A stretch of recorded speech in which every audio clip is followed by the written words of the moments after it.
Let them hear it. All right, it works. Rolling, and don't open. Yeah! We are so live. We are live here, live at the LA School of Comedy. And we are reaching out to you, LAPD. Please. You can visit the WeTip. We are on hold for LAPD. I never, ever said to defund the police. Where I'm from, you guys work for us. We apologize for the extended wait time. You've been apologizing, but nobody comes on the phone. I'm begging you on Butler Street. You guys know who I am. We got a situation that I can't elaborate on because it hurts my business. LAPD. This guy has a job and I don't. Let's see if he comes live. Operator? Hello? Pues, claro que sí. Porque hay mucha gente allá que habla español. Pero no soy la boricua. I don't even know if I pushed the wrong button and I'm calling someone else. This is terrible. You know, once I was tripping on acid. Why am I telling anybody that? It shouldn't even start that way. But I know how to say, please put Dania on the phone in Spanish. And I kept saying, me hace el favor, yo quiero hablar con Dania. But I was calling the wrong number. You had to be there, but I was laughing so hard.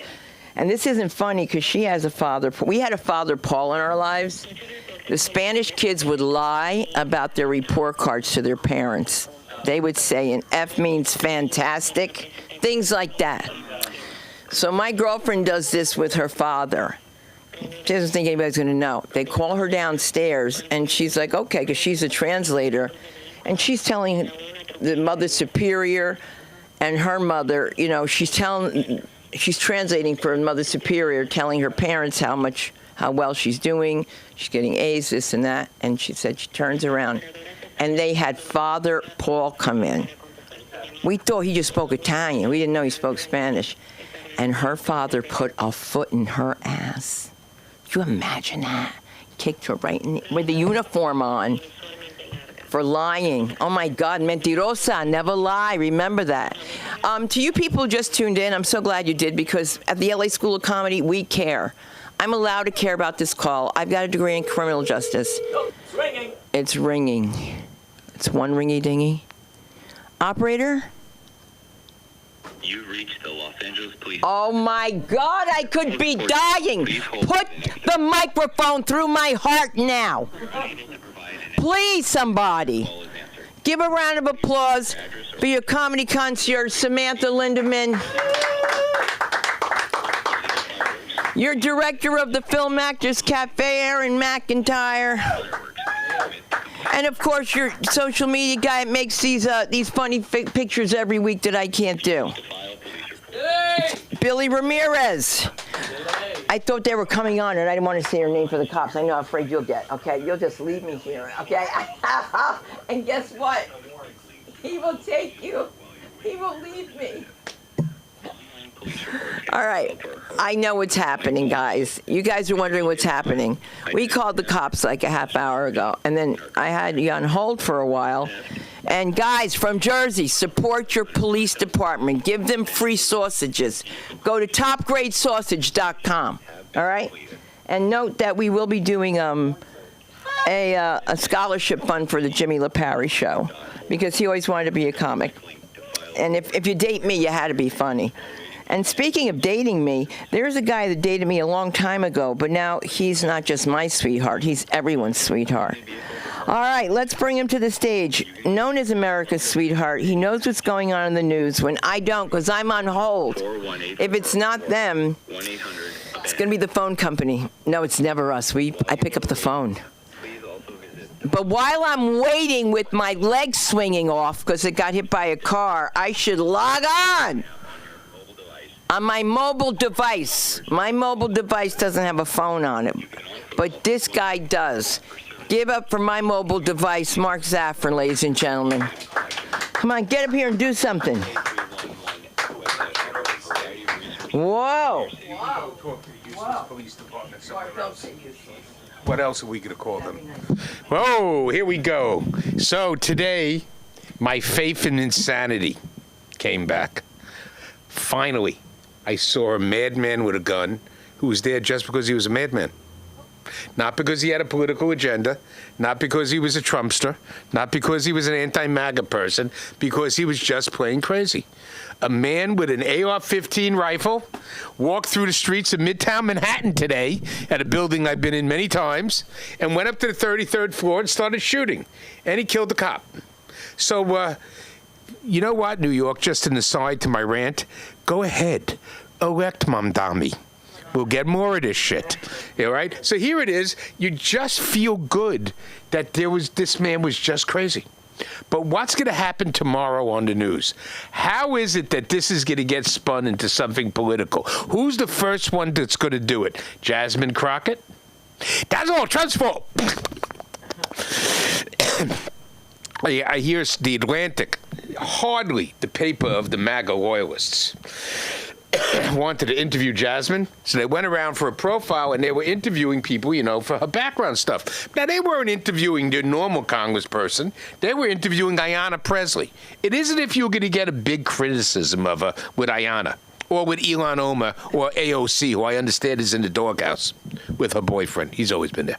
Anyhow, it's the Birkenstocks and the socks. You know he's crazy.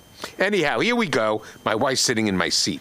Anyhow, here we go, and it's just a plain old madman. I'm just waiting here to spin. So the other day, talking about mad people, it's really coming down to this. So here was Sundar on stage complaining about, our neighbors, because that's what we're supposed to call them now. They're not the homeless.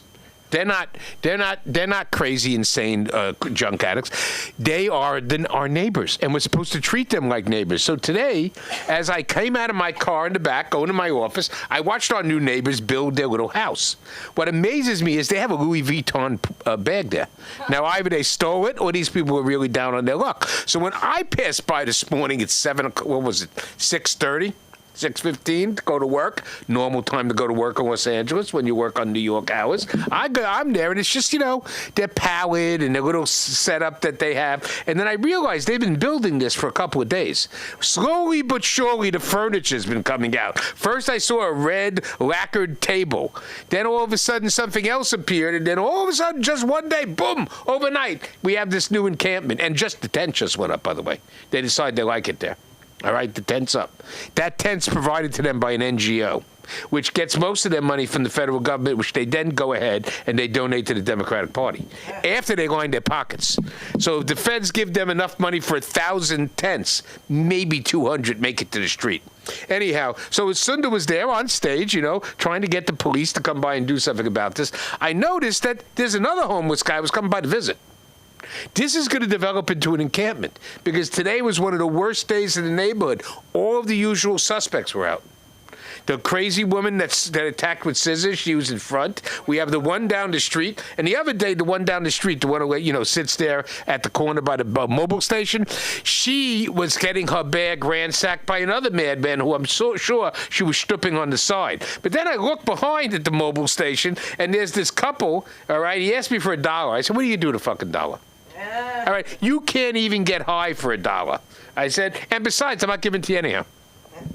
And then there's another guy back there. He had his whole setup, and the garbage man came and cleaned it up because I think they just came and threw everything into the junk. What's the point to this rant? There is a point to this rant. All right, the point to this rant. Get ready for this, Aaron. The point for this rant. Gavin Newsom spent $50 billion to cure the homeless problem. $50 billion. So when was the last time anybody here other than Aaron was in the Tenderloin district? I understand you can smell it from 3 blocks away. So here's the real question, America. Not that America's really listening to me, just a few people in Paterson, New Jersey, or from Paterson, New Jersey, Sundar's usual suspects. Anyhow, what's the point of all this? Now, Ronald Reagan emptied the mental institutions, right?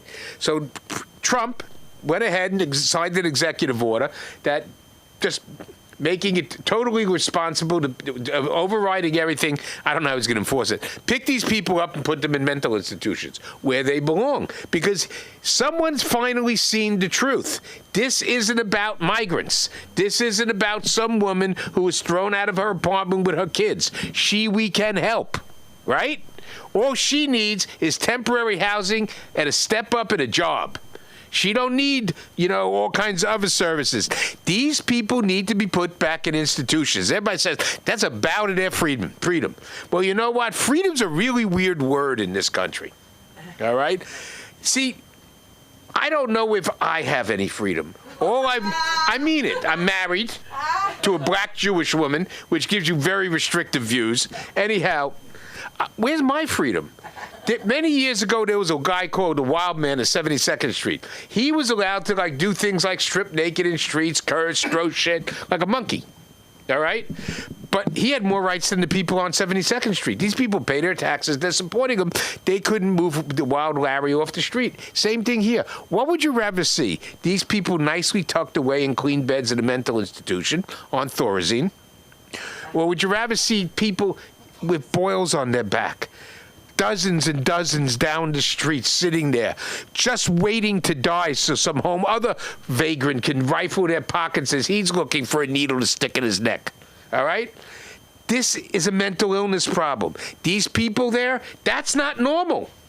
Not only isn't it normal, you can appear in a shelter. They don't like shelters. That's how you can tell they're crazy. And why don't they like shelters, right? They don't like shelters because they can't get high. So that proves that this has something to do with drugs. So what do you think was the first thing that was said when Trump said it? Just to talk about why I started this rant about thank God there was a madman without a political motive. The first thing they said to him was, well, in the 1950s, they put away LGBTQ people. Gay men were put away for being crazy. This isn't 1950. All right? And more likely than not, the EMT or cop that picks them up from the street, he going to be gay too. She's definitely going to be gay. All right? Take my word for it. All right? They don't get those fire plugs from nowhere. All right? Anyhow, the state of the world today, it's great, right? We got to put up with these homeless people. We got to put up with people telling us we got to put up with these homeless people, right? These are the same people that brought you no permits in the Pacific Palisades from a fire they caused from their stupid behavior in Northern California, not weeding things out, all right? This is the land of no freedom for people who pay taxes. The only freedom is for people who are hurt and wounded and sick. They've been given the freedom intentionally to live on the street because we have to serve the greater good of the philosophy of freedom, not for us, not for the normal person, freedom for the lunatic. That's what it's for. Lunatic freedom. We're going to start having people lunatic freedom, lunatic freedmen. Now I'm going to end with what's been going on, and it's this terrible breach of the First Amendment. Stephen Colbert. Such a shame. Here is this man running around saying his First Amendment rights are violated, that he was fired because he was criticizing President Trump. No, criticizing President Trump is legitimate comedy. It is, all right? Whether it's the orange hair, whether it's the fact that he only has a 300-word vocabulary. They've taught chimps to have more vocabulary than that. No, the problem with Stephen Colbert is you lost $42 million.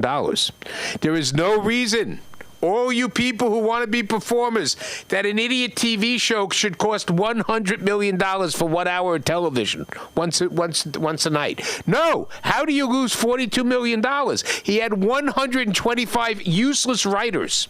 This was a full employment program for the Communist Party. No question in my mind. Or at least for the woke brigade. All right? They're coming for us. Anyhow, that's my time. I didn't get a light because Aaron's afraid because it's my freedom. It's my right. That's what Persians say to you after they steal something from you. It was my right.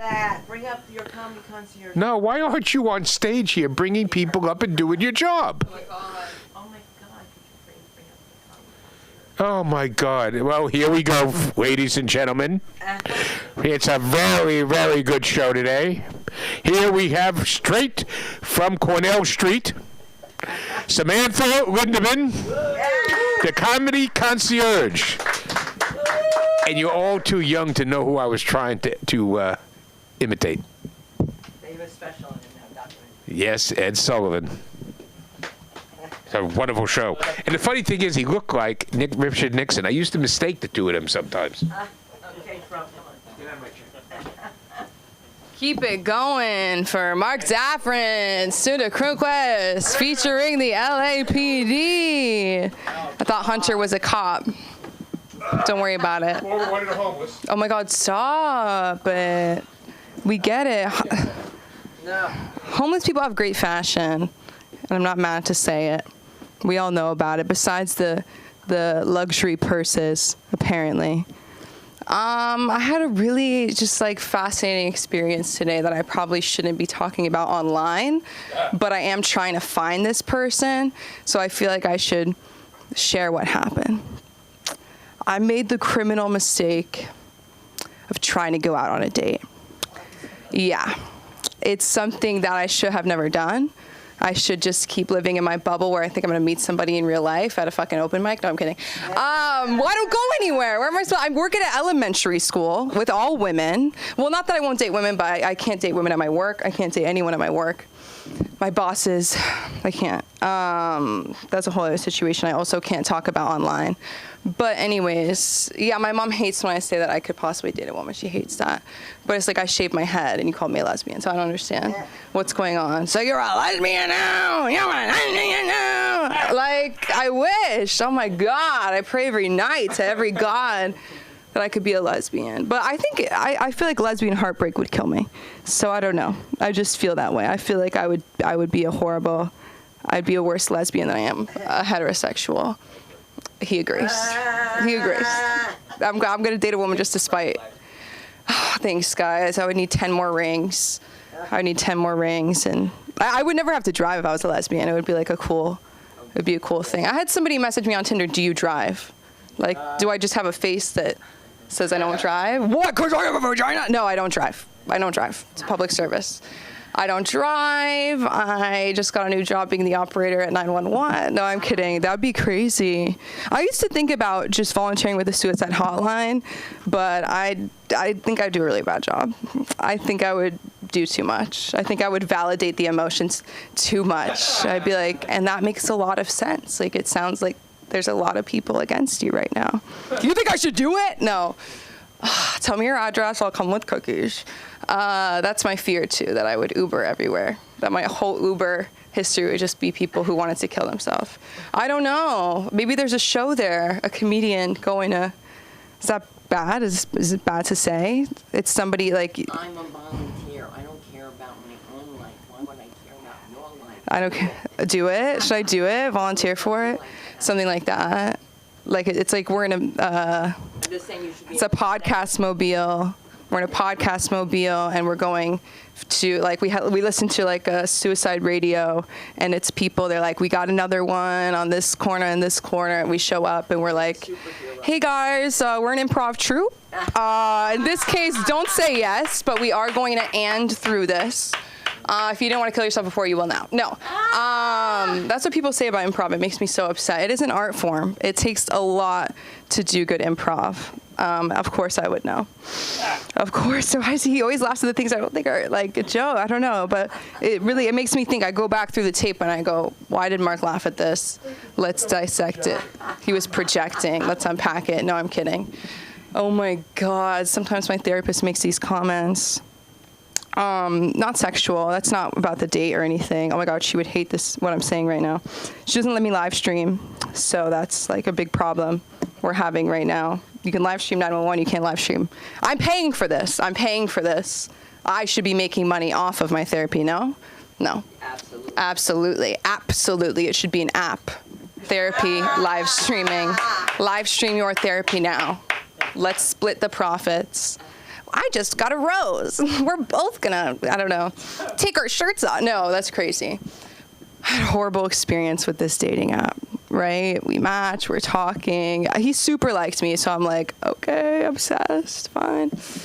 And then, like, we exchange phone numbers, and he calls me. And I don't usually answer. Like, that to me is, like, aggressive. I know that sounds stupid. That's, like, Gen Z. But I'm like, why are you calling me? Why are you, like, we only said 4 things. That's, like, phone call. I didn't even save his name. Do you know what I mean? So, and then I did, and then I shouldn't have. But I was with my cousin. My cousin's like, pick up the phone. Pick up the phone. Come on, just pick up the phone. And I pick up the phone, and he's like, I go, hi. And he's like, Sam? I said, yeah. And he goes, is that short for Samantha?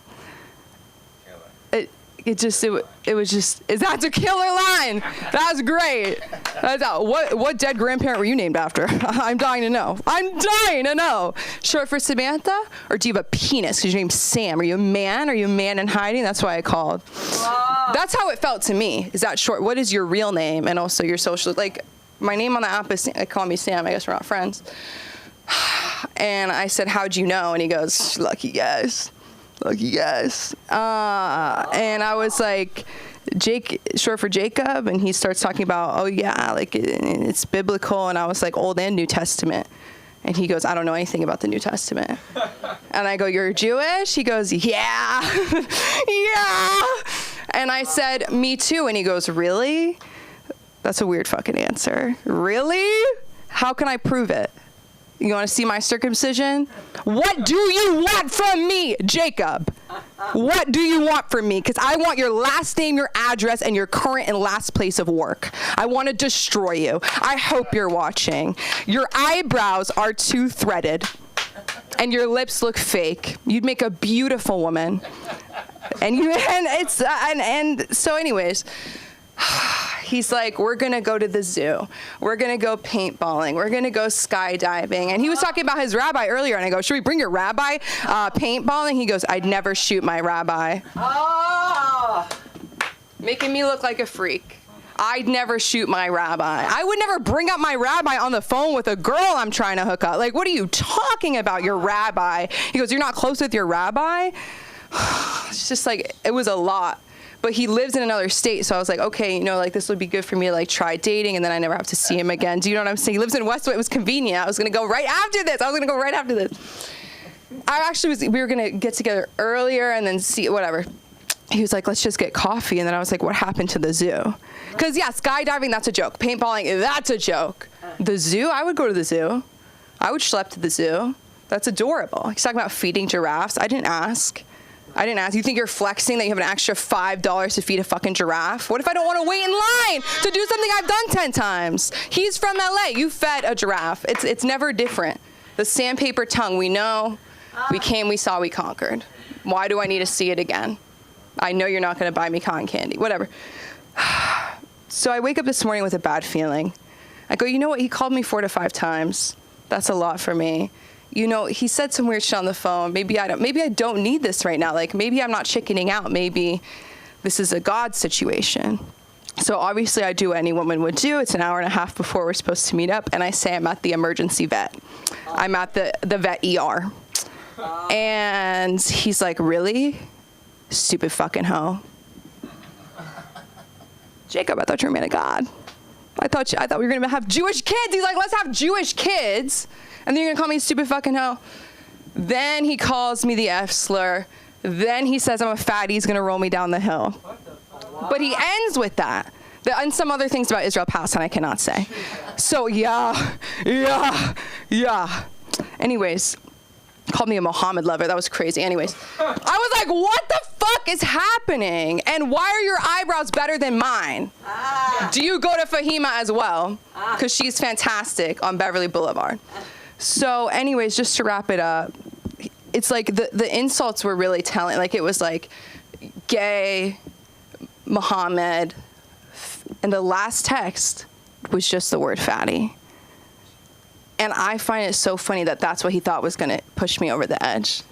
Fatty, you're going to roll me down the hill. If I'm so fat, how are you going to roll me down the hill? How are you going to have to bring 3 friends to roll me down the fucking hill? I'm so fat. It was crazy. Anyways, so if you guys went to Harvard Westlake around 2017 to 2022, Jake, eyebrows, lips, his family lives in Westwood. He dropped out of college. Please contact me. I'll send you his photo because this man is unwell. He needs to be 5150, and if you know what that means, you know what that means. But you know where to find me. Oh my God. I hope he doesn't know where to find me. I need to find him. Okay, I'm on Instagram at SamLikeTBH. I'm at LA School of Comedy. We have a lot going on. We got a lot going on. You guys should come by more. Maybe we'll be here Tuesday, Thursday, Saturday, Sunday. We are open 24 hours. Did you know that? Yeah. ChatGPT knows that. So you guys should know that. And I'm going to bring up, I miss this guy. He's very funny, very talented. I'm so glad he's here. Put your hands together for the one and only Jeff Kane, everybody! Yeah. Holy shit. I can't top that. Right? Fucking, I want to hear more. I'm defensive of you. I'm like, no one talks to you like that. How dare you? But also, Jacob's kind of special. There's something unique about him. He knows. There's something weird about him. He knows how to give and take, you know? He's talking about bringing the rabbi out and then fucking... Oh, my God. Saying all the... I mean, it reminds me of my parents, I think. That's what I'm connecting with. I'm like, oh, you know, they say... My grandparents, I know that, like... My parents divorced when I was 3, but my grandparents, they... both sets worked together for 50 years, and I was like, oh, that makes me feel better about love. Like, love exists, you know, because my parents they had horrible arguments my whole life, still can't be in the same room together. And, but then I was thinking about it the other day, I'm like, maybe that's the real love. Like, they still hate each other, you know, so much that, like... Fucking, where's Jacob? Like, get Jacob. Fucking call us. Why you don't call me no more? Fucking, let's see where, you know, episode 2 is going to go.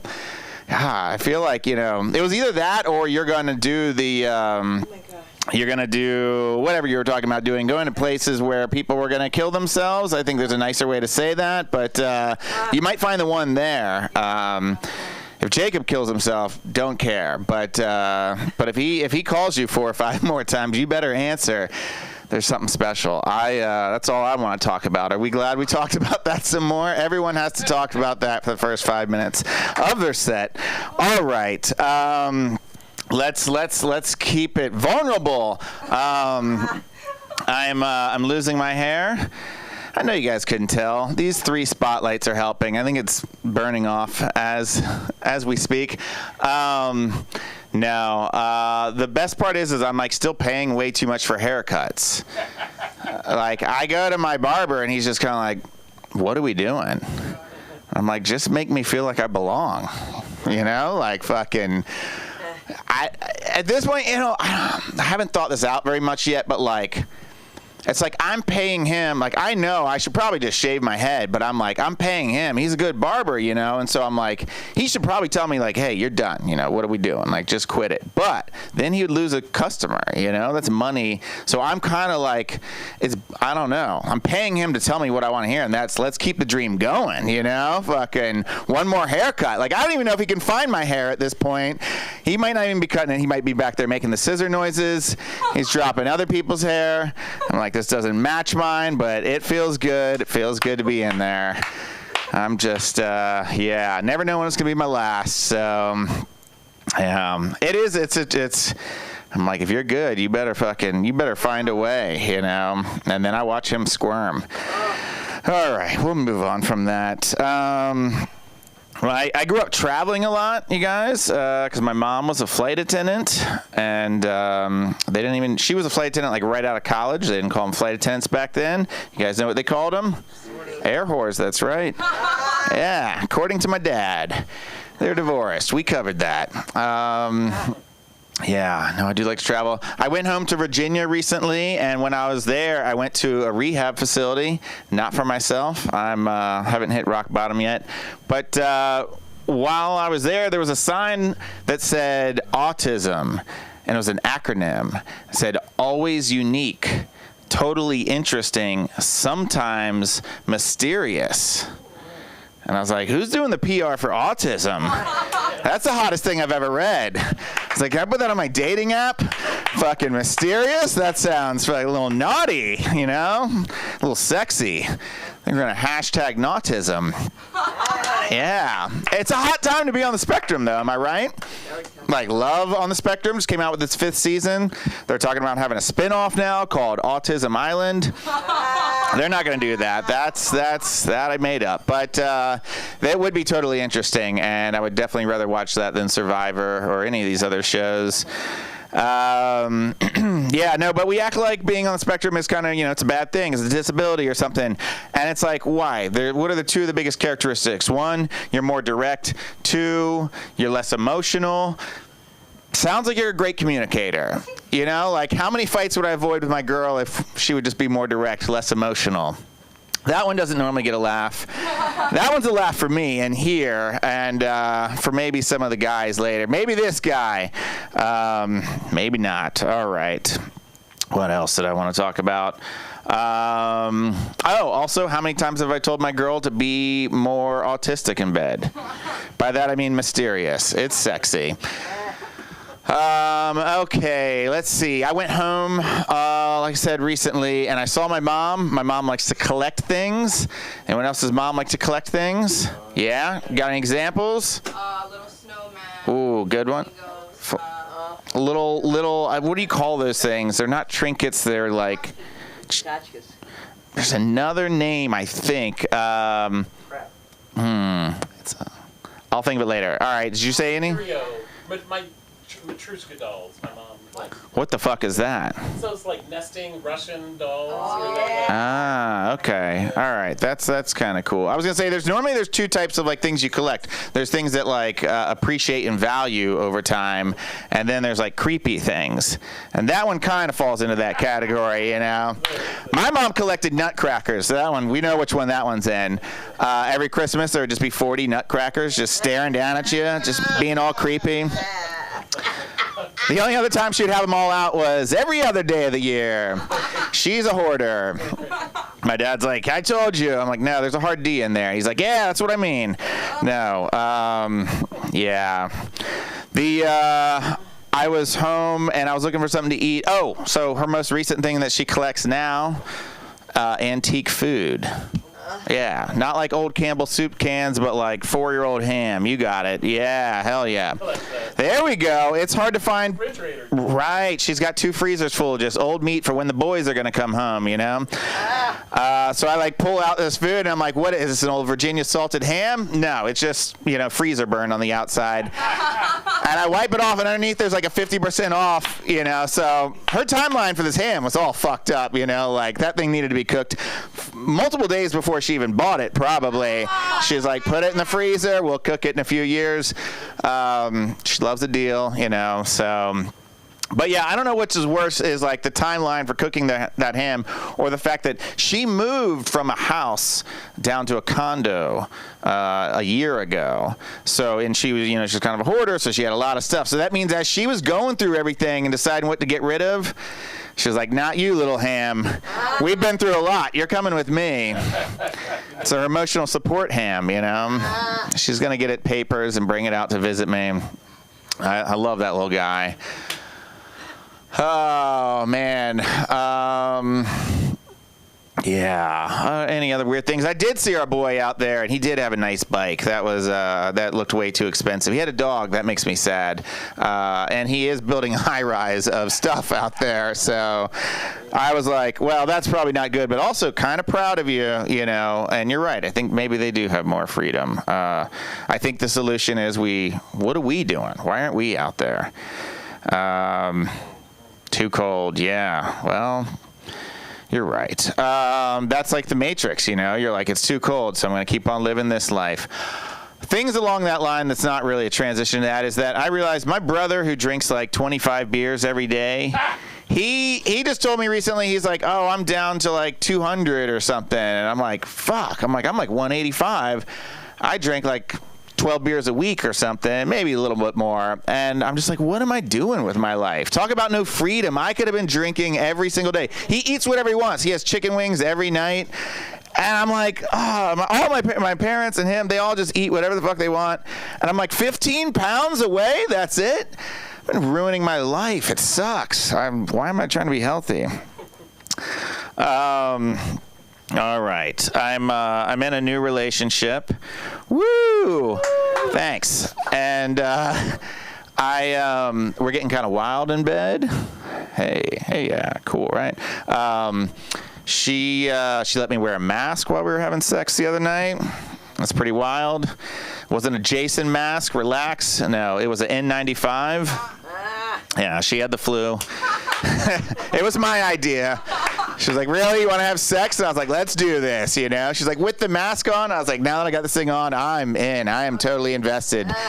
And she was like, we could, like, not have sex. And I was like, that's the fever talking. All right, my name's Jeff Kane. Thanks so much, you guys. Give it up for Sammer. Oh, yeah, you can find me at J. Kane Comedy for all of America who's watching. And I don't know who's coming up next, but make it loud for Sunda because she's standing up. Thank you. And for you people who didn't know, there was these people that were outside, and then Billy Ramirez went out there and just stood there, and they just ran away. Okay, so for all you comics who call here and they ask, how do I do cold copy reads? How do I do? I just got an audition. Can you read with me? Can we do a self-tape? No, but we do have a facet of the LA School of Comedy that is called the Film Actors Cafe. The director is here for you. His name is Aaron McIntyre. He's got a lot to say about you actors. Can you give me a job acting? Yeah, give me a job, Ray. There's a lot of assumptions going on here tonight, I'm telling you. We're assuming things of other people that we don't know. We have no idea. I am also bald. I don't know if you noticed that, but, you know. And I did get to that place. I got to that place where every time I go in to get my hair cut, they you know, the hairdresser would go, I'd go, do you think I should just, like, shave it off? She'd go, oh, no, we do something with that. And that was not racist. That was just a really good impersonation. So, yeah. So finally, I had a really unfortunate. You've got kind of a fortunate balding pattern. I had a really terrible one where it was like just little patches of hair all over, and there was one big patch right in the front. So instead of doing a comb over, I just did a comb back. And the only problem with that is that then when I would go out into the wind, it would be like one of those. Hi, how are you? I'd be. Yeah, a lot of stuff out there being talked about. The parents, I got parents. I had them. They're dead, so I don't have to worry. It's really great because now I can swear on my mother's life because she's dead. It makes it really easy, you know. Oh no, I swear on my mother's life. People always take that as like gospel or something. She was talking about hoarders. My dad was the hoarder, though. Here's a great story. So we moved a lot. Every 2 years we'd move because my dad was in the military. So we'd move someplace else. And every time we would bring this bodyboard that my dad built in high school. He built this bodyboard, and it was like 2 pieces of plywood, and it had these sides, and it was fucking weighed a ton. And we'd move it around the fucking world. We'd go, oh, let's go to Germany, and move it over there. Let's go to Japan. So we had this freaking board forever, and finally I'm in high school, and we had a lake, and my mother finally goes, we got to get rid of that fucking thing. So we go, great, well, we'll just take it down to the lake, and we put it in the lake, and it sunk. It was like, we've been carrying it around for fucking 30 years or something, I don't know. Yeah, my parents were married for 73 years. I mean, and they hated each other too. I mean, it's you know, it's like I was saying, Sunda and Mark, it's just like my family. It's just exactly like my family. It's like they're just, you know, they'd be, why'd you take that turn? Why did you take the other way? Oh, honey, I was just blah, blah, blah, and they'd blah, blah, blah, and then all of a sudden they'd just stop, and my mom would go, so where are we going to eat? And it was like, most of the time they got along, but one of my favorite things that my mother used to say about my father, she'd say, your father wouldn't say shit if he had a mouthful. Isn't that great? You gotta put that in your pocket, you know, and keep it around. I did go and take care of my mom for about 6 months right around the pandemic.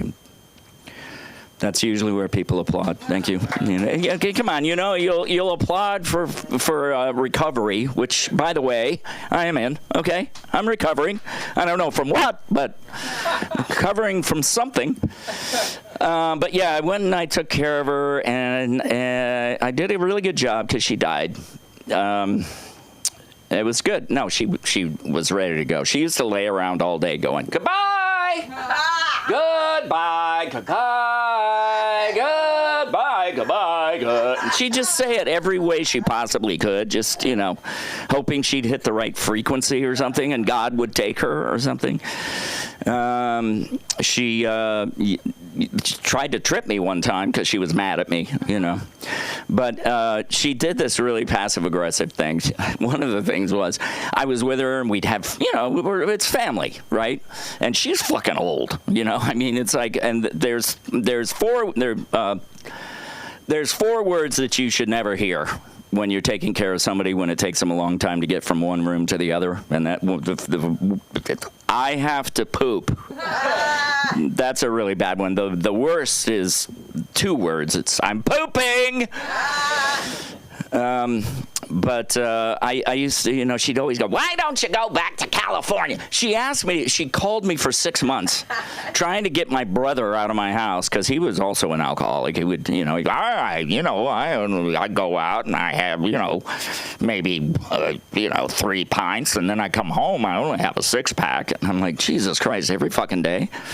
And it was every single day except Sunday. He would stay home to Sunday to take care of Mom. But I mean, literally, he'd walk up at like 2 o'clock in the afternoon and he'd go, you want anything, Mom? And she'd go, no. And he'd go, okay, I'll be back. And he'd come back at like fucking 9 o'clock at night and start drinking again. So she called me for 6 months trying to get me out there. I finally come out there to get her out of this nursing home that my brother dumped her in. And we get into these fights, and I go, Mom, come on, we're a team. We're a team, Come on, we're going to make it through this. We're a team. So then whenever she'd get mad at me, she'd go, well, I guess we're just not a team anymore. Oh. Yeah, she was real manipulative that way. She was really good. She tried to trip me one time. She'd also, when she'd get mad, she'd lay there in her chair. She had one of those reclining chairs, and she'd listen to books all day. And so she'd lay there, and she'd get mad at me, and then she'd lay around going, oh, God, I'm so cold. So cold. It's so cold in here. Oh, I wish there was someone here who could put a blanket on me. And I'd come up and try to put the blanket on her, and she'd go, get away from me! Okay. Wish someone would put a blanket on me. She was a funny lady. I was knocked out on the floor, and she vacuumed around my head instead of that's not a mother thing. A mother should go, oh, my God, honey. But no, she vacuumed around my head and said, I told you not to jump on that couch. Had anybody have a pony when you were a kid? Anybody want a pony when you were a kid? I had a fucking pony, and I fucking hated that thing. I never wanted a pony. My brother bought it for me because he was in the rodeo. Fucking guy's in the Air Force. He's moving to all these bases, and all of a sudden he goes to college in Colorado, and he becomes a rodeo rider and gets an accent. And my parents did the same thing. They grew up in L.A., and by the end of their life, they were called Grams and Pappy. Grams and Pappy. And my brothers and sister, everybody would call them Grams and Pappy. And I'm like, I am not calling you Grams and Pappy. It's bullshit. But where was I going? Oh, yeah, the pony. So anyway, they got a Shetland pony. And the Shetland ponies are evil. They're evil, evil, evil ponies. They're only about that big, but it took 5 adults to get it into the trailer to get it home. They bought it for $10. I mean, it was a $10 horse. What are you going to get, I mean, yeah, we lived out in this big field. We didn't have a corral to put it in, so we just put a bridle on it and tied it to a tire. So it's out in the middle of this field with a bridle that's hooked to this tire, so it wouldn't get away. But it used to bite me all the time. It was a terrible horse. And then one day I was going to school. It was snowing, going to school on the bus. And I'm driving along, and I look out, and there's my horse laying in the ditch. Been hit by a car. Poor little Puzzles. Yeah, little Puzzles. He was a terrible horse. I hated him. And then they got me another one. It's like, yeah, you want another one? I had to break the damn thing, falling on my head 6 times. You got to get back on the horse and don't let him know you're scared of him. All right. Anyway, that's my time. I do have classes here on Tuesday nights. Tuesday nights, 7 p.m., acting classes. And then if you got any young adults, 10 to 17, I got a class on Saturday from 11 to 2. And, just made a short film. You can see it on YouTube on my channel. Check out my channel, Aaron McIntyre. It's AERONMACINTYRE, and I can be found there everywhere.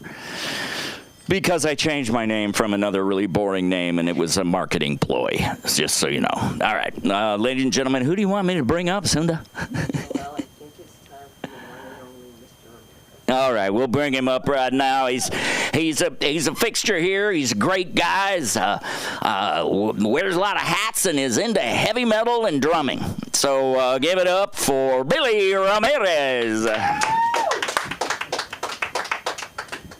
Gracias. Otro aplauso para Aaron McIntyre. No, sorry. I like to open in Spanish sometimes because I look like I might not be able to do it.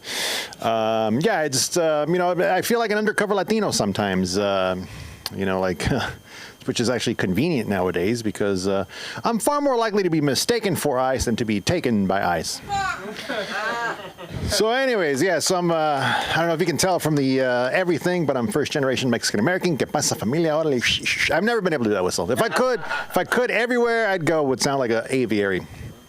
Or a bird store, whatever. A bird store. But, and looking back at my life for comedy material and all that, I've kind of come to grips with the fact that I've struggled with confidence and anxiety my entire life. And I'm pretty sure I figured out exactly why. It's because I, as a first-generation Mexican-American, was raised under the rule of La Chancla. I don't know if you know what La Chancla is, but for some women, it's a piece of footwear or a disciplinary device. And my mom was deadly with it. Her favorite was just a regular old sandal, that you could find, a little regular flip-flop. And she could wield it a short distance and just whack me upside the face before I even knew it. Like she was trying to win one of those new power slap competitions. I don't know if you've seen that. In her case, it'd be like power chancla. Or she could also deploy it long distance. I don't know how she did that. Like if I was in my room and she thought I was just screwing around, all of a sudden from around the corner would come a chancla and just whack me upside the head and just return to her hand. And I don't know how she ever figured out how to boomerang a chancla, because as far as I know, she's never met an Australian or ever went to Australia, but she's like, oh, you call that a chancla? This is a chancla. But she was lethal with it, and so much so that like every now and then I would hope that she would end up getting like one of those a strained elbow like pitchers get, and I might get a few days because she's on the disabled list, or maybe it goes so far that she'd get that Tommy John surgery that pitchers get, but in her case it'd be Tomas Juan or whatever, but. But no, she was deadly. She could deploy that with the precision of a Fernando Valenzuela screwball. She was insane with it. But my mom and my dad, they did their best. I don't think anyone wants to hear a middle-aged man complaining about his parents. But they did their best. They sent my brother and I both to college, and we both graduated. But sometimes when I'm hanging out in not a house, or just lying in bed completely alone, or reviewing my portfolio, which is nothing more than an old trapper keeper full of coupons, like sometimes I wonder what heights could I have reached if I had taken fewer chanclazos growing up. Fewer chanclas max, which are also part of a balanced, nutritious Latino breakfast. You can find chanclas max in the cereal aisle next to Honey Nut Pendejos. Maybe I could have been, like a VP of marketing somewhere at a Fortune 500 company with a KY 401 or whatever it's called, or one of those. But no, instead, right now I have 5 different hustles going on, one of which is doing moving work, which is nice because it brings in money, but also sometimes I don't feel Mexican enough, so it's nice to do some manual labor every now and then. And plus, like I said, with ICE running around, I can easily pick up a shift at Home Depot. So, That's very convenient. Or maybe I could have been one of those successful bilingual lawyers you see in LA with the billboards all over the place, you know. Did you slip on a churro at Disneyland? Call me. Te partiste la madre con un pinche churro en Disneylandia, llámame, you know, something like that. But you know, but I don't struggle with my confidence all the time, though. Sometimes, you know, I do feel very confident here in LA. LA affords me plenty of opportunities to feel confident, even though the city can wear you down.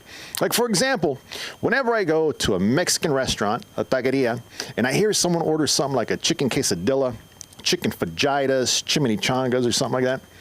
By the way, it's a tragedy that the actor Eric Estrada and the singer Celia Cruz never teamed up for anything. They could have had a show called Chips and Salsa. That one's on the house. Anyways, thank you. But anyways, whenever I hear someone order something in that funky way, I just cannot resist going completely overboard and start acting in a telenovela that nobody's shooting. You know, like all of a sudden, it's just, you know, ¿Qué tal, preciosa? It doesn't matter who. It could be a dude. I don't care. Just say, Señor Preciosa.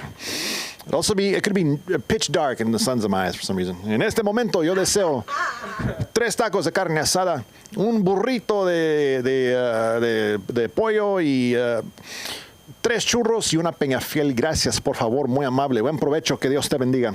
And then sometimes when I'm feeling extra confident, I'll throw in some bonus words like agujeta, crepúsculo, ferrocarril, which only means shoelace, twilight, and railroad. It's pointless. But the problem is I have this face and overall demeanor, so sometimes I'll order in fluent Spanish, and then in return I'll get a, okay, do you want hijo de tu puta madre? Fine, Jose, I will have the green whack-a-mole, whatever it is. Like, I know what it is anyways, but it doesn't really matter where or when I hablo español, because really, whenever I do, I just go completely overboard and turn into one of those Latino reporters you see on the news. I don't know if anyone still watches the local news, but if you do, pay attention to any reporter whose last name ends in EZ, and there's a very good chance that reporter is going to take any and every opportunity to celebrate the rich cultural tapestry of the Spanish language, and that's how I hablo español.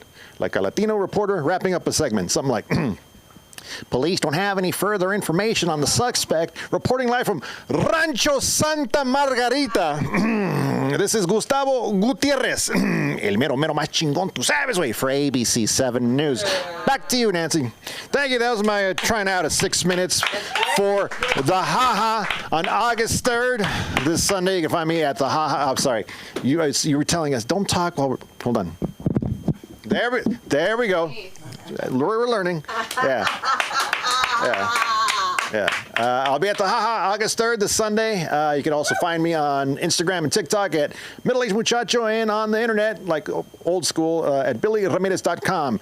And coming up next to the stage is one of my favorite comedians ever. His name is Hunter White. So give it up for Hunter White.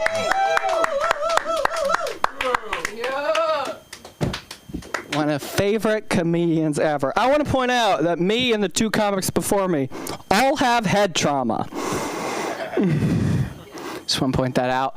Probably more than just us knowing comedians.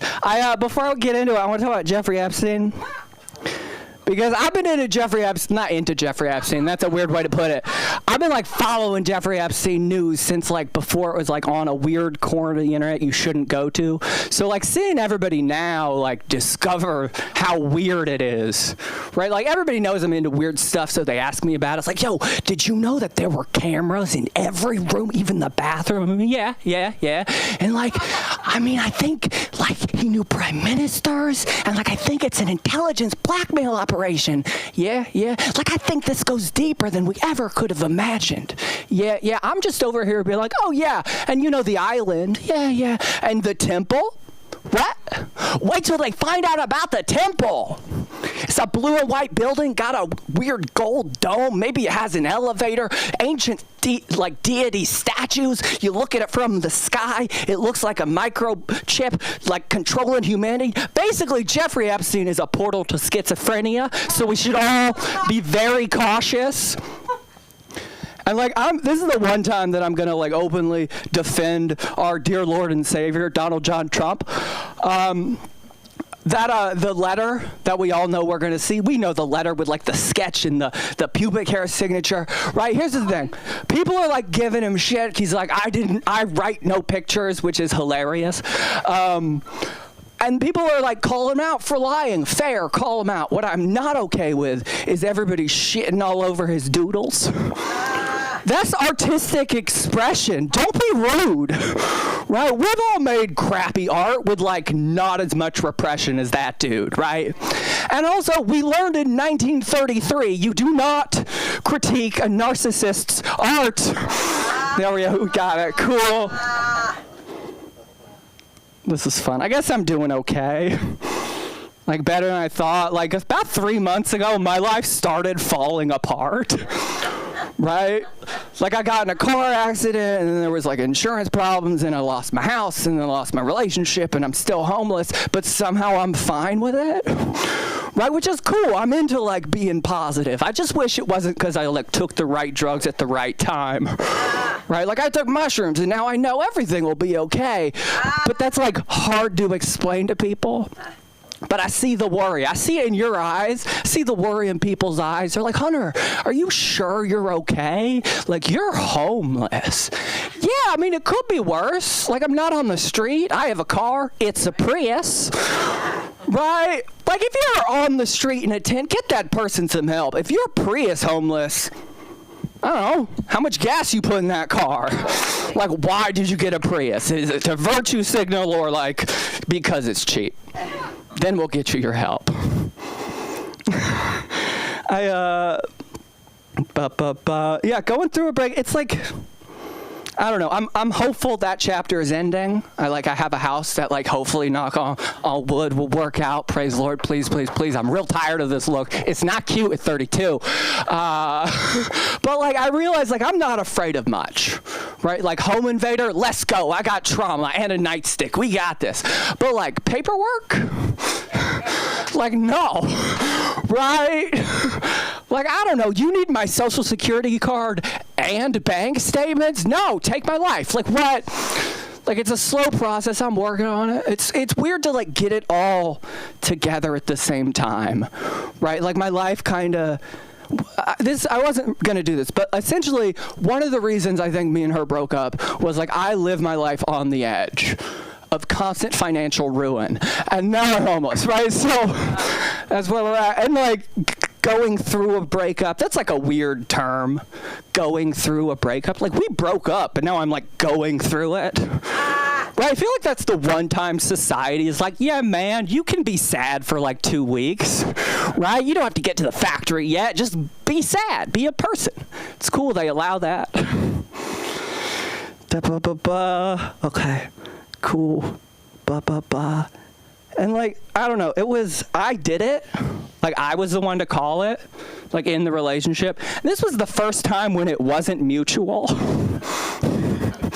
Every other long relationship I've ended, I've gone over to their house, sat them down, and be yeah, it's not gonna work out. I'm cool, bro, I agree. That's why I brought you over, right? But this hurt, because she thought we could still work on it, and that hurts. Nobody wins in that situation. 4 years. If it was 6 months, I would have won. Right? If it was an early relationship, I felt early relationships, you're just who's gonna call it? Who's gonna be the one to get disappointed and end it? Get the last word. But no, nobody won. It got sad. Again, I tried to be real for a second, and I get it. I did this material at a mic where not everybody knows me. They were so concerned. It's fun. I won them over in the end, and that's what comedy's about. You lose them, you get them back. It's the drug of it all. I'm trying to keep my head above water. People say do things that you couldn't do in that relationship, things they wouldn't have liked. So I have a few things. One we've talked about here. I want to go skydiving. We'll make that happen. She would have hated it.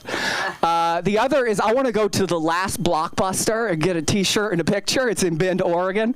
And the third thing that I want to do is I want to go to where they took the Windows XP wallpaper photograph, the field. That's all I want to do with my life. She wants a house. What? Maybe we weren't the right people for each other. I don't know. It's good to stay like positive, because like I don't know. A single white man in his early 30s, like that's dangerous. I'm in a very vulnerable position mentally, right? Like I'm one late night away on Reddit from calling women females and driving my car through a parade. Like I gotta stay positive, because I feel like when a relationship ends, they often completely change themselves in opposition to the other person, right? Like they completely pivot, but like to kind of get at the other person, right? Now my ex, she's a neurodivergent queer therapist. Yeah. So like if, you know, this whole going through a breakup goes south, I would have the most wild conservative arc you could imagine. I'd just be like a Southern Alex Jones, like the vaccines are making the trans queer. And autistic. Okay, no. Especially because like my name is Hunter White, right? Like I got the name of a Republican and the complexion of a Mexican. They'll never see me coming. Also, the woke mic I did that joke at, didn't know what to think. You know when you do a joke and like two people laugh and the last go hee hee and they look around? That's called comedy. I love it. It's, again, 4 years. Real long relationship, real long, longest I've ever had. Only 2 longer were my barber of 10 years. Because like, you know, a man and his barber is sacred. It's like therapy. He knew everything about me. And the other was my plant. I got 2 weeks before lockdown.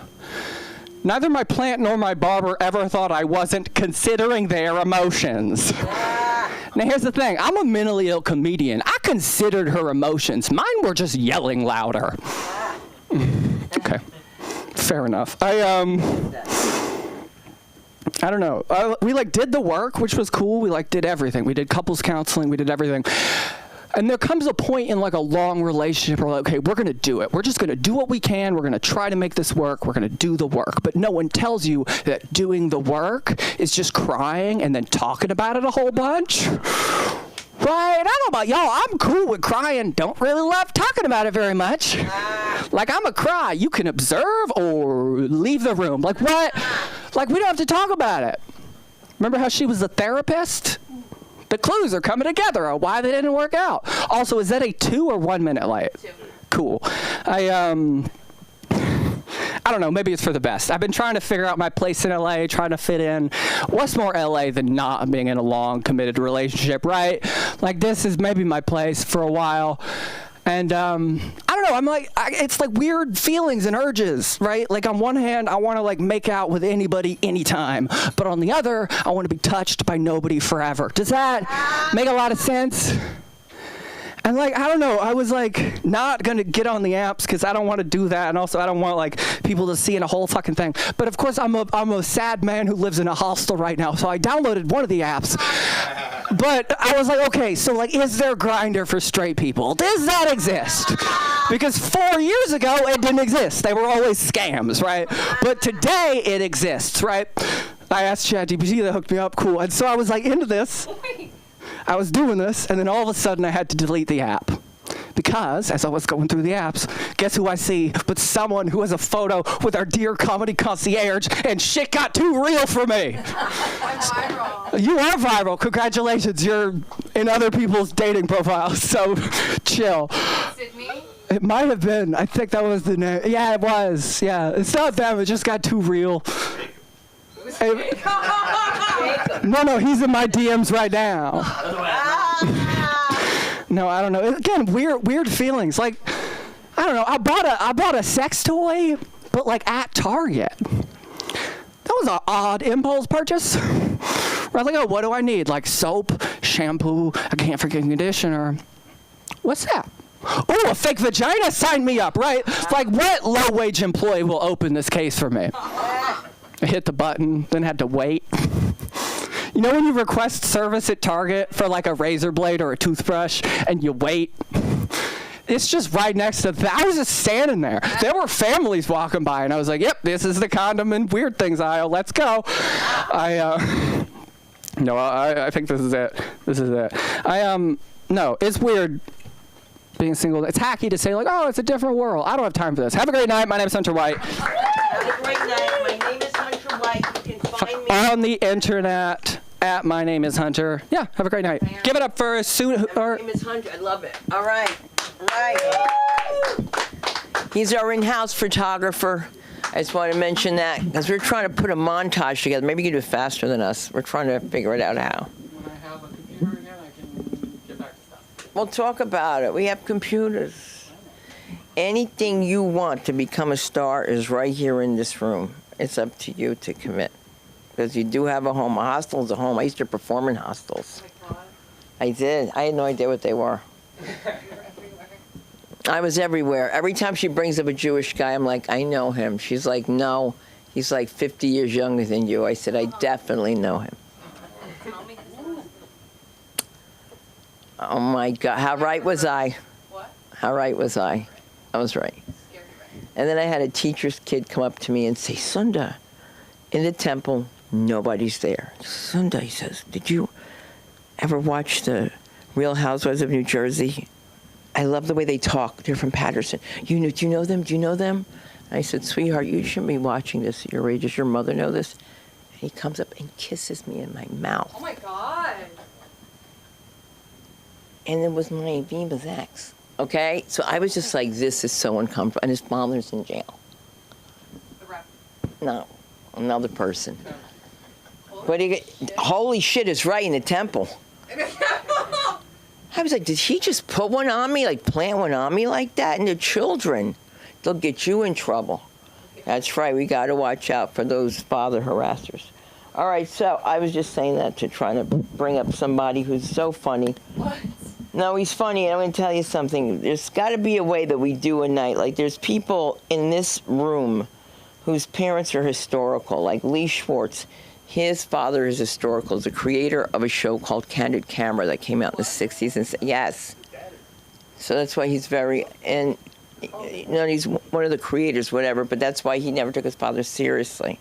He didn't know if it, I'm telling on you, Lee, but how does he know if it's serious or not? If you don't know what Candid Camera was, it was always a setup. It was a prank, the first prank show. And the best people were black people. Okay, because white people during a job interview, they're just focused, and they used to have people falling down in front of them, but they weren't really falling, they were on a string or something. And the white people are like, oh, yes, and I worked there 7 years, 8 years, nothing. Black people are like, Lord Jesus, I just saw a man fall down. I just saw a man come down.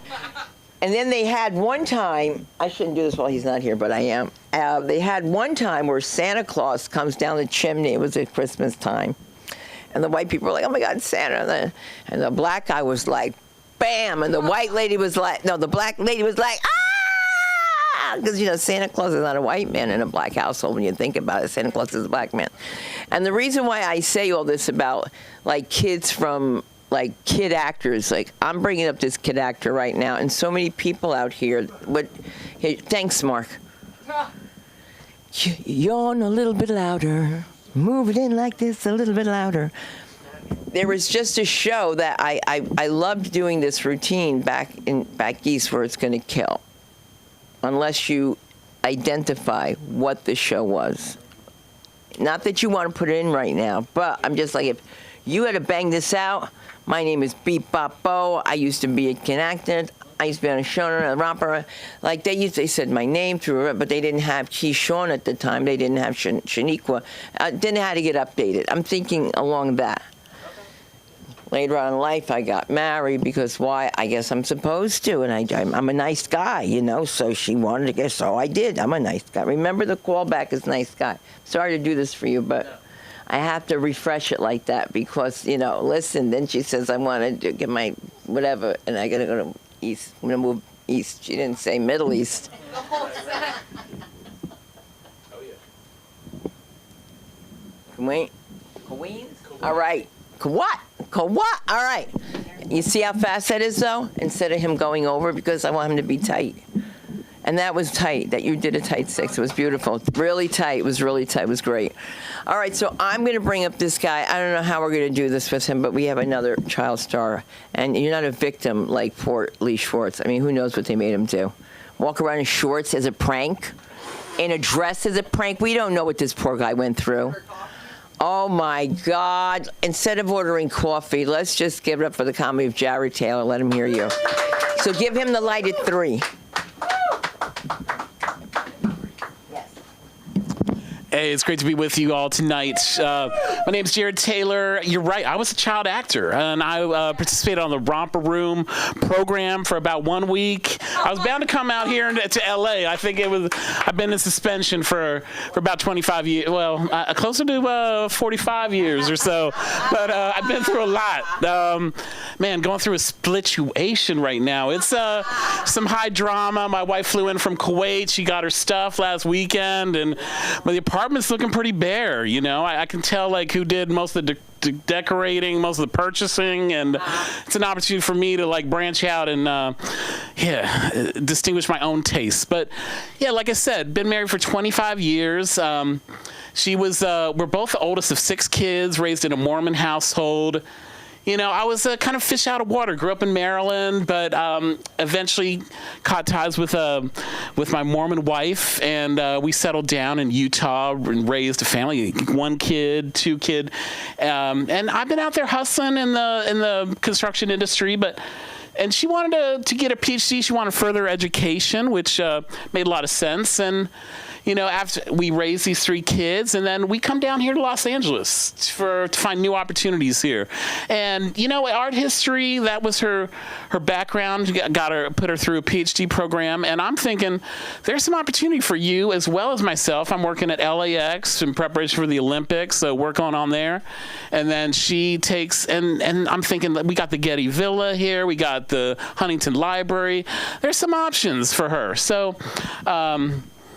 But as she does her job search, and this is about 24 years into our marriage, she's like, "Hey, I'm thinking back east. I want to get into the ancient world." And so she gets hired on and gets a job interview with. She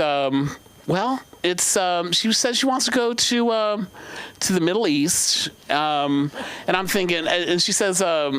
Kuwait, and I'm like, what? Kuwait, like, what are we talking here? So, and I'm thinking it's like maybe Queens, New York, or something. I mean, we're already out here on the West Coast of the U.S. Like, why go back east? No, I'm thinking like the Far East. And so, she takes this job in Kuwait, and here I am at 25 years after my marriage. I'm packing my post-college sweetheart. We're packing her bags. We're getting her situated, and so she takes this flight into Kuwait, and we learned that,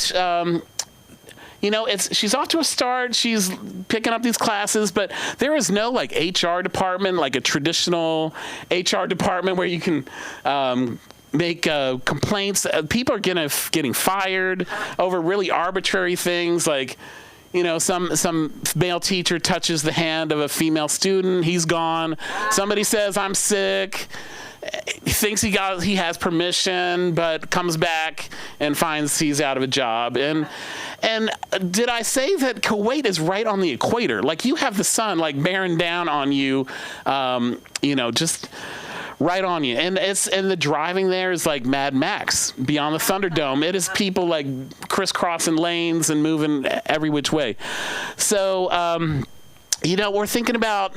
And I'm thinking about potentially moving out there myself with the right opportunities, but I'm finding out that like you see these huge projects going on, but I'm learning more about the safety standards out there. People getting like, I don't know, importing slaves from India to like,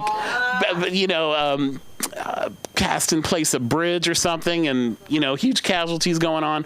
But so I don't know. We look at. Calling it a favor. She has this prominent person in government that she was given to like help navigate things through, and she's like, "Hey, I don't know if I want to use this contact on helping you. I don't feel comfortable with that." And I'm like, "What the hell? Like, what's going on here?" And then she says like, "Hell, well, if you travel here," which I'm thinking, I'm monitored, and I'm like, "What? Like, you're being monitored? What the hell does that mean?" And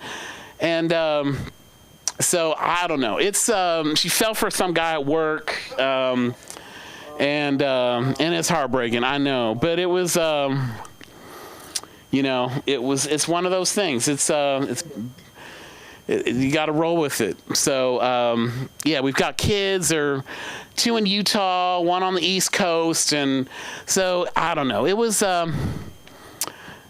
I'm getting through this. I'm like, here I am, 52, going through the divorce scene, and I'm feeling like I'm losing my hair. I was muy guapo like back in the day, and so I don't know. I'll be perhaps going back on the dating scene before too long, but I don't know. We're going through I don't know, some of these shenanigans and dealing with attorneys and she's got to file some financial disclosures, and she's saying, oh, my Kuwaiti bank doesn't make bank statements. How convenient is that? So I don't know, some of these ridiculous things I'm wading through, but we're gonna I'm gonna come out better on the other side of this. It's I don't know. There were ridiculous things that were happening toward the end of the marriage. She was like, hey, I would, one thing that could bring us together as a family is, and we could be this international family, we should buy this townhouse in southern France. And it's a part of my research. It's right close to, there's sarcophagus from, I don't know, like Vincent van Gogh lived out his raining days there, and I'm actually falling for this stuff. So I buy this townhouse against some of the pounding urges in my heart saying don't do it. And but I don't know. At the end of the day, the house is on the market. It's going. Things are getting settled, and I'm confident that great new beginnings are ahead. And when she came out last weekend, I didn't have to see her at all. It was all just she was able to whisk herself in, get her things, and like I said, the apartment was pretty bare. But new opportunities to just build new opportunities for myself, new ways to express how I want to decorate my home, how I want to what books, what belongings I want to have, because she literally took pretty much everything. So anyway, hey, you've all been great tonight. Thanks so much. You can find me on Instagram, JT Springer. Thanks. Okay. JT Springer? Yeah. Okay. JT Springer. JT Springer. Right. That was fantastic. I like that. You're getting there. We're getting there. Isn't it? Gee, how close was that? You just want to call her all kinds of... 7 minutes. Right. I got to bring it tighter, yeah. Right. It's okay, but we got it, because you're going to stay... I got to hold for your laughs. Mm-hmm. Right. That's all. Because believe it or not, you get laughs. Oh, my God. That's funny. Look. And it's black. That was a joke to all the people that want to give their kids classes here. Thank you for visiting us at LA School of Comedy. Thank all of you. Do your podcasting here, your self-taping here. Do everything you want here. And thank everyone for being here. Don't forget, Tuesdays we have Aaron McIntyre, and Saturdays. And, of course, The Right Club with Dustin Chapin will be coming back. Follow us. If I took a picture of you, please post it. Follow us on all platforms. LA School of Comedy, there's only one. Thank you and good night.